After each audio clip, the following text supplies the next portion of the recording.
Are you listening? Damn. And a big welcome back to the Endurance Hour Podcast, episode 377. We say aloha and welcome home to the mainland to Coach Wendy Mader, who just completed her 10th Ironman World Championship in Kona. She didn't go to St. George at all during her last 10 Kona appearances. And she is back after a whirlwind tour and travel experience to and back. So welcome back to the mainland. How are you dealing with the time change?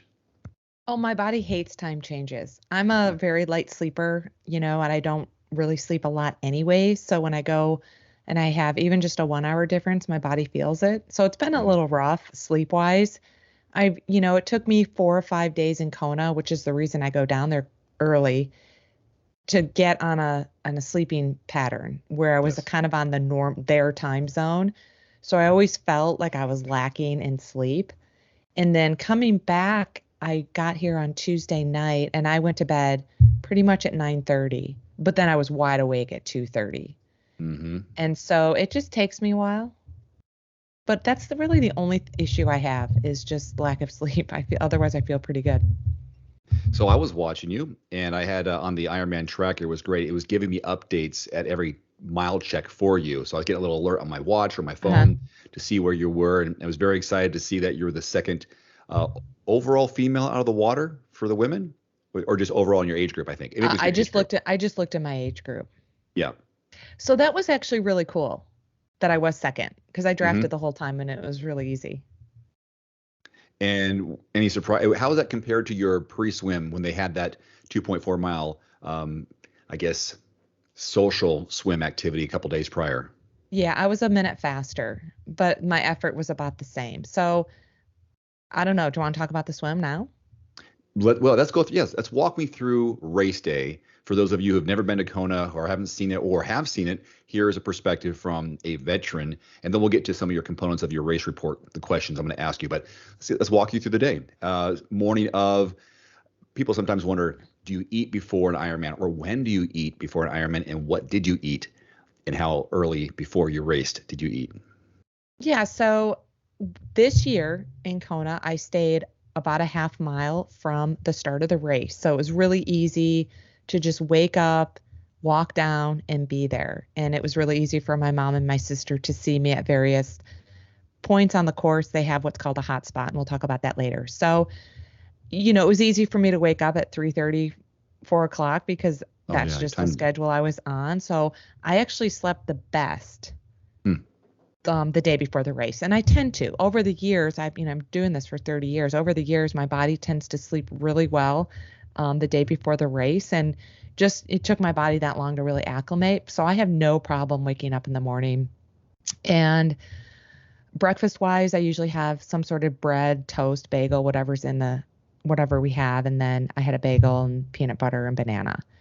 And I took that down to the race with me because I didn't want to eat it too early. I like to eat an hour to 90 minutes before I race. So 4:30 was a little bit too early because my wave was not till 6:50. So, I woke up, I was pretty casual, got ready to go. You check your bike and all your gear bags in the day before. So there was really nothing to even do in the morning. You just get up, for me, I drink coffee, eat a snack, and then I bring my other breakfast with me while I go down there. This year, with limited volunteers, because it was a 2-day event, they didn't have as many volunteers to be able to put your numbers on your body. Normally in Kona, they stamp your numbers. So, they take a big stamp 1 and then they stamp it on your arm 2, 3, 4, whatever your number is. This year we had to put our own race tattoos on the night before.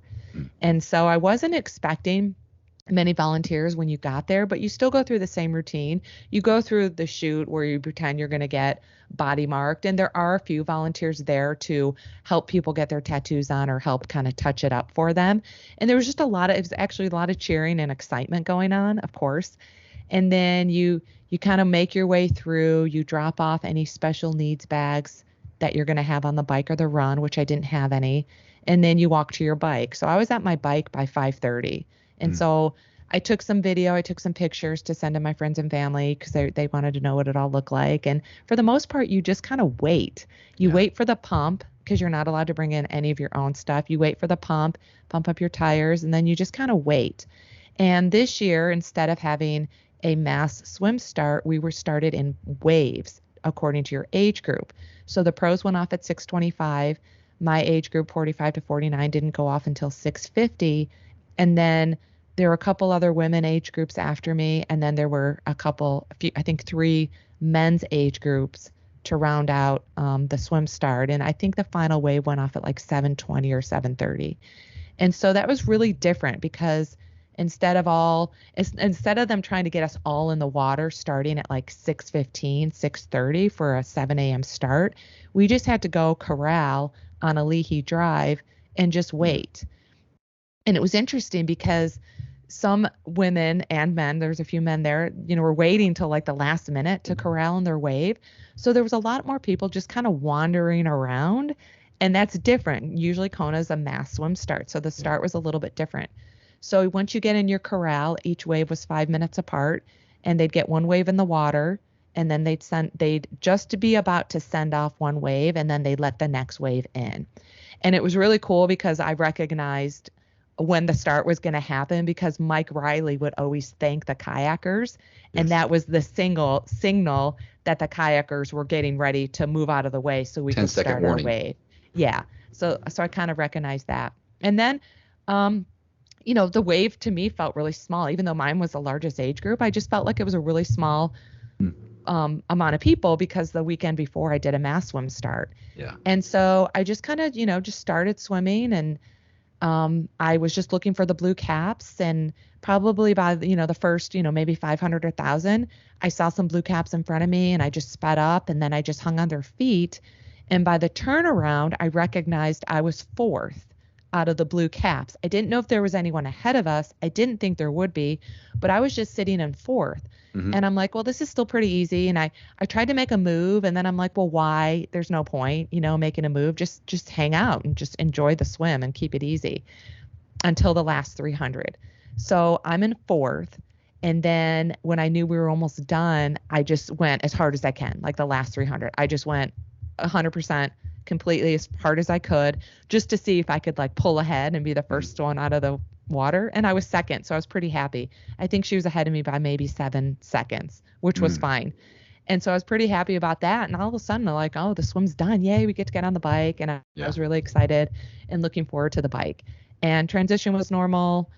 There's always a long run in transition, and you grab your bike and you go. And I was so happy. I'm like, oh, okay, this is what I've been waiting for. I did so many indoor rides on the course on Full Gas, which is the app I use. And so I was just so happy to like kind of finally be out in the moment on the real course. And so, again, my intention was just keep it easy. I'm here mainly to finish. I really want to be able to run that marathon as strong as I can. And so for the most part, the bike ride was fairly easy. I didn't really feel much stress or tension in my legs. I was really focused on calories. And the course, again, due to the not lack of volunteers, but due to less volunteers than I've experienced in the past, instead of the aid stations being every 10 miles, they were every 15 miles. I think around Hawi, there was a few that were a little bit closer, but for the most part, they were about every 15 miles apart. And I thought I was fueling well. I was happy. I was pacing well. And all of a sudden, I'm at Hawi, and I'm like, oh my God, I'm here. I wonder what it's going to be like. Because, you anticipate the side winds and the crosswinds and all of that. And it was relatively easy. Again, I'm looking back at my past experiences. So all of a sudden, I'm climbing Hawi. I'm passing so many people. And because that's really what I trained for. I trained a lot in the northern Georgia mountains, and it definitely paid off. And all of a sudden I'm at the turnaround. I'm like, okay, here comes the descent. What's going to happen? And what happened was I descended stronger than I ever have. The crosswinds were not like they used to be, not like they were in previous experiences. And I was so happy because I don't feel like I lost much time like I have in the past. And then all of a sudden Hawi's done. I'm kind of climbing out of the Hawi section, and I'm back on the Queen K, and I'm like, here comes the wind. And it was windy on the way back, those last 30, definitely the last 20 miles. But because I took it easy relatively, I'm like, okay, I feel fine. My legs still don't hurt. I still feel great. Oh my gosh, just, pending any mechanicals right now, I'm going to finish this bike and it's going to be done and I get to go run. And then here's where everything kind of fell, out of place, which I didn't expect. When I got into transition, I was pulling my leg over my bike and my hamstring and my calf cramped. I'm like, that's new. Never felt that before. And my lower back was in a lot of pain. And I'm like, I've had lower back pain during the ride, but it went away. And so I think it was just numb for the last 40 miles because I didn't feel any lower back pain at all until I got off my bike. And so I really struggled walking my bike into transition and to re-rack it. And I'm like, oh no, my legs feel completely depleted. Why? And I'm like, I hardly felt like I did much effort on the bike. And I was so kind of thrown off that I'm like, it's okay, drink salt, because the volunteers, actually, the first thing they said when they saw me is they said, you need salt. And I'm like, oh my God, no one's ever told me that before. I've never been that person that someone is like, you need salt. I've never been that person that's cramped so bad. And so I made my way to transition, and there was a woman saw me kind of hobble in, leaning over because of my back, and she helped me out. She did a few exercises with me before I left, and that really helped me, be upright. But I just had to take it really slow. And I'm like, you know what? I intended to start really slow. Maybe if I eat and drink and do the salt thing, because there was a tube of base salt in the tent that a volunteer gave me. I'm like, sure, this stuff has made me nauseous in the past, but I don't have any salt tabs on me. Let's just go for it. And so I'm carrying this base salt tube of salt. And I just, I just started slow. And I'm like, maybe if I walk the 8 stations and eat and drink and kind of, do what they said, get some salt in me, I'll feel better. And maybe my running legs will come back. And that they never came back at all. And so it just became a number one goal was always just, I knew I was going to cross the finish line. I could have walked the marathon and crossed the finish line. And I just kept having those mental battles of, just walk, you'll feel better. And don't walk, you want to finish as fast as you can. Oh, just walk, you'll be fine. You're still going to finish. So the whole marathon, just the way my legs were feeling, and they never came to me at all. I just was moving as fast as I could, and I relied on my ultra running experience. Just pretend this is the end of a 50-mile, 100-mile race, and you're just getting through it, and you still have to eat, you still have to drink, you still have to pay attention to what's going on. You don't want to trip and fall because you're dragging your legs. You just got to move us forward as fast as you could. And so kind of that's what I did. And it was an emotional finish for me. I was really happy to, again, one last time for a while, is get on the red carpet and hear Mike Riley say you are an Ironman again. Yeah. And just kind of, I waved to all my friends and family at home for anyone that was staying up late to watch me. And that was that, and I feel pretty dang good 1 week later. Yeah, I'm looking at the times and maybe the energy of the crowd when you were on Lee Drive and the out and back, and then you went out onto the Queen Cave. That's when it slowed down a little bit, or you let yourself kind of, all right, cruise a little bit more based on pace. Yeah, and I knew I had a tailwind, so I'm like, I'm not going to push the pace in a tailwind. I'm just going to let the tailwind push me a little bit and keep it easy. My RPE never went really much more above a 5 on a scale of 1 to 10. Maybe I was a 6, 7 on Hawi, climbing Hawi, and maybe I was down to like a 3 on the descents. Like I said, I wanted to save my legs for the run, and the fact that I got off my bike and didn't have legs, I guess I was just dehydrated. Obviously I was dehydrated because I cramped, and my stomach was pretty crampy most of the run, and so I didn't pay as much attention, apparently, to my hydration, and I didn't pee on the bike. And that should have been a sign that you're not drinking enough, but it wasn't for me because I felt like, I was eating, I was drinking, I was eating. And that's what it was. And I'm looking at the run times, and that's when it seemed to have slowed. That's what I was talking about with the Queen K.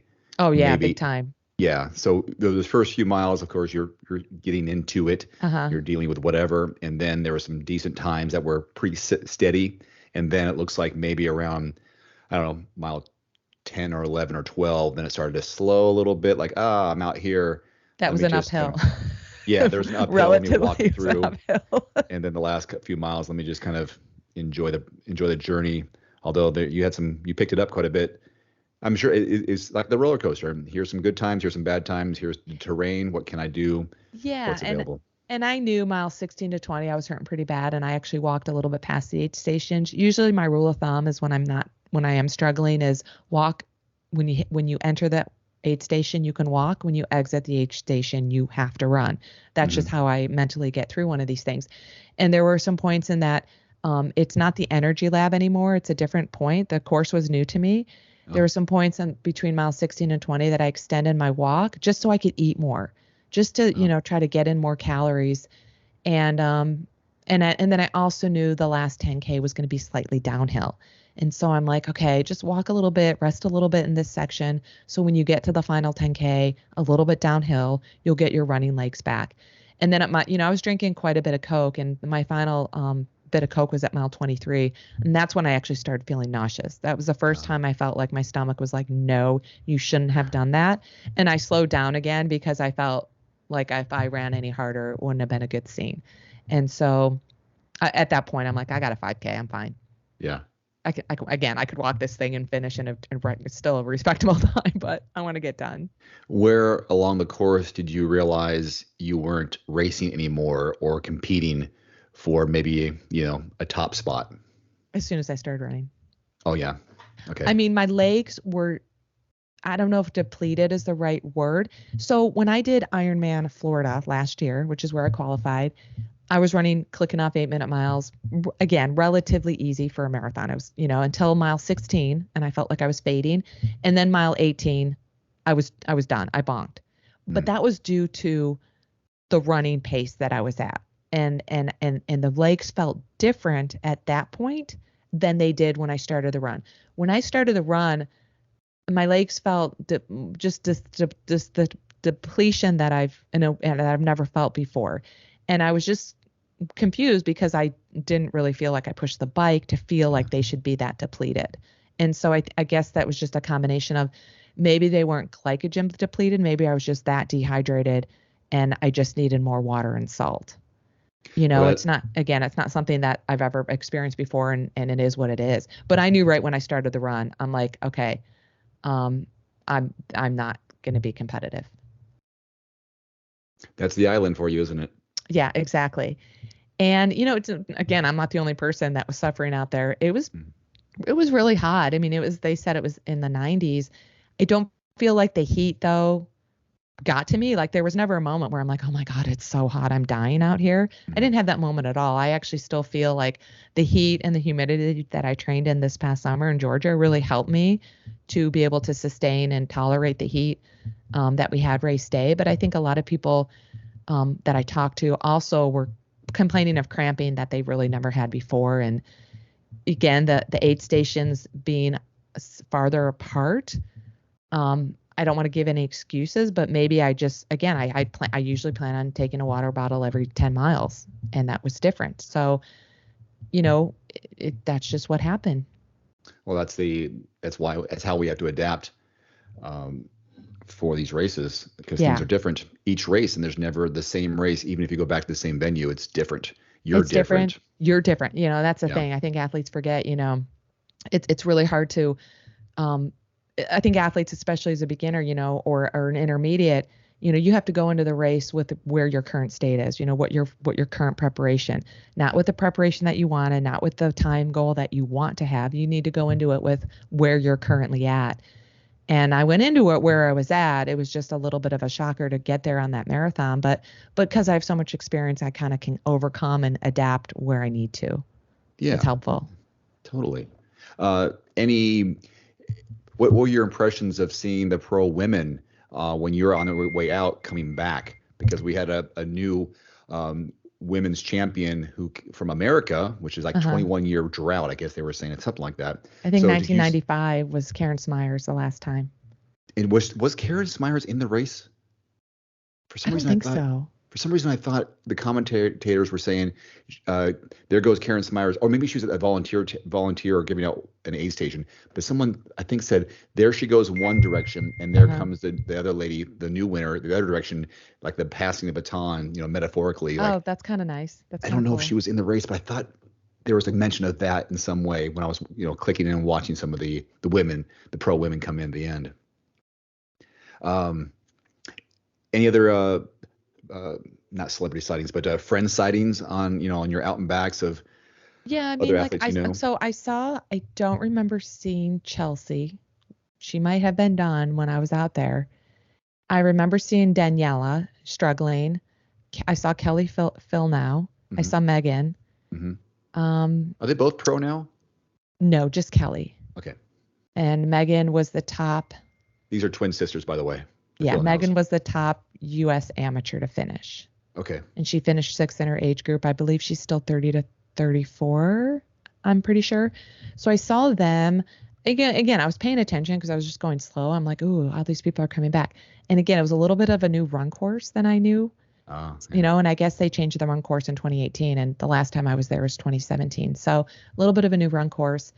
I saw Heather Jackson. She seemed to be struggling a little bit. A lot of the pros were struggling. Hmm. And I did see the first age grouper, and oh my gosh, I'm like, wow, who is that? She is flying, and she's got a really big lead. And then I coached 3 athletes who were down there. So I saw one of the athletes I coached. I saw her when I was kind of coming out of the new energy lab area. When I was coming out of it, I saw her going into it. And then I didn't know how the other 2 athletes were doing until I got done. And I looked at their results and stuff. So, yeah, that was about it. When you see like the top pros struggling, at least for me, I start to feel better because I knew I wasn't the only one out there struggling, but it just happens to everyone. Again, I think of someone like Daniela Reef, who just won the 2021 Ironman World Championships in St. George. And, she was coming to be the top favorite. And I think she ended up 7th or 8th. And there you have it. Yeah, I know the men set new course records, and there was a 10 people under 9 hour or under 8 hours, Under possibly. 8, yeah. Yeah. Did the women set records? Do you recall? I don't believe so. Okay. But I knew based on the wind conditions, the lack of wind relative to previous years, I knew there were going to be some record setting days because just without wind, you're able to bike faster. Yeah. It looked beautiful. It was inspiring to watch.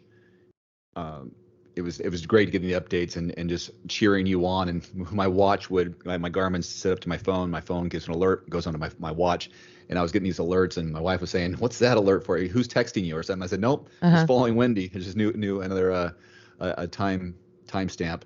Just excited to see that. And then so anyone who's going about their day, going about their 15-hour day, 16-hour day, I start in the morning because I know what time you're going because I can see it. And I text you in the morning before you started, and I was thinking, I went out and did something, did a couple of the different things, and then I remember sitting at night and going, my God, she's still, I know this, but it was right. One of those realizations, like she is still out there. I texted her this morning so many hours ago, and she's still exercising, she's still actively moving, and I've been doing all these things, and now I'm chilling, and she's still going. And then, your video you shared, if you're going over the finish line, you're putting your hands up like this. Yeah. And I was waving. I was actually waving because I was looking at the big screen. Yeah. And so I was watching myself and I was waving to anyone who was up awake. And then later I went on the Ironman Now live Facebook group, whatever it is. And I found my video clip. Yeah. And so I just took a video of just my finish. And I'm showing it to everyone. I went back and started coaching the kids swim team last night, and they made me a cake and they put up all these signs, and it was really sweet. And they're like, "How did you do?" And I just hold up my video. I said, "Hey, look at my video. How did I do?" and I'm just showing the video to everyone. I think it's a good video. Isn't that what it's all about? And I'm thinking the same thing with, my race coming up is no one really, unless they're really in the weeds and, deep inside the world, care about how the race went or your times specifically or how it compared to other competition is that you finished. You did Yeah. this, and that's what you can show. This is your punctuation mark. That Yeah. here it is. I finished. No one cares that it was so many hours or where you place. It's like I finished. That is Right. what we should celebrate, and not so much disappointments and, oh, I didn't do as well as I hoped I could have, or I had a mechanical or the weather or whatever GI Yeah. issues. I came across the finish line, and that's all. It's in sports, it's the W or the L. Did you win or lose? In Right. triathlon, did you finish? That's the victory. Right. And even those who didn't finish, I mean, if you didn't finish, some athletes I know didn't finish because they didn't make a cutoff. Some athletes didn't finish because they chose to pull themselves off the course because of an illness or injury. I mean, take pride in making the right decision for not finishing due to your own personal need of knowing if you go on with whatever issue you're struggling with, that it could be detrimental to your health. Whether you're sick, are you going to get sicker, or injured, you're going to make that injury worse. Again, triathlon's a lifestyle. It's my lifestyle. I've been doing it for 30 years. I haven't done Ironman every year for 30 years. Ironman back, the first one in 1997, and then every couple years thereafter. Sometimes I had 4 or 5 years in between an Ironman. So, it's just the whole lifestyle in general. Just be proud of what your personal accomplishments are, and don't worry about what other people think about it, because everyone who's close to you are going to support you and be happy of your accomplishment, whether you are or not. They are. So show the appreciation, and celebrate with them. Celebrate your accomplishment with them, because that's what they want. Do you think when you're out there that it's okay to leave it all out on the course and push yourself because you have time to rest afterwards? This is it for a while. So let's say you weren't dealing with issues. You might push it a little harder because this is it. This is the last 6 miles. I'm going to leave it all out there and push my limits, because when it's over, it's over. I'm not going to be resting 2 days and getting back on the bike or going for another run, preparing and continuing my training. This is it. So let's just go. When it comes to an Ironman, I've never had that thought of leaving it all out there. I mean, I go back to my best year in 2008. And that year, I left it all out there because I was competing for first place. It had nothing to do with, leave it all out there because I'm done. It had to do with I'm very competitive, and the girl who's in second is right behind me, and I don't want her to pass me. But any Ironman I've ever done, I think I've always left it out there. Even the time like this past week ago, I left it all out there. I mean, I still ran as hard as I could. It just wasn't very hard or very fast, but it's what I had that day. Yeah. Okay. And so I left it, even in my finish was, running across the red carpet was extremely slow relative to my previous finishes. Normally I can pick it up. I'm like, oh, I got 100 meters to go. Let's pick it up. This time I thought of you, and I thought about the enjoyment of it and slapping people's hands and making sure my arms were up. And I really just kept it slow. I'm like, whether I go 10 seconds faster or not, it doesn't matter. I'm not going to push it and risk tripping and falling because my legs were so tired. And I was right at the finish line. So the time was irrelevant. And so I left it all out there in the sense that I didn't walk the marathon when I could have. When my goal was to finish, I didn't walk the marathon. I just ran as fast as I could based on the circumstances of the day. I'm thinking about the sometimes I'll find it, maybe it's a sick way, but it's a success if I cramp right after I finish, or I am that's it. I found my edge and I held off until I was done. I mean, physically done. To me, that means I've pushed myself to that limit, but I want to end on that limit. Right. No, I totally get that. Okay. And 10 minutes after I cross the finish line, I'm in the recovery and I'm feeling faint. I put my head between my legs, and the volunteer helped me get my legs up and brought me some salty chips and stuff. And I couldn't move. As soon as I started to feel better, I moved my legs and I started cramping all over. And so, again, going back to, you did it. Yeah. I did what I could, and I have nothing left. And I find that's what I'm looking forward to, is I want to be and give everything.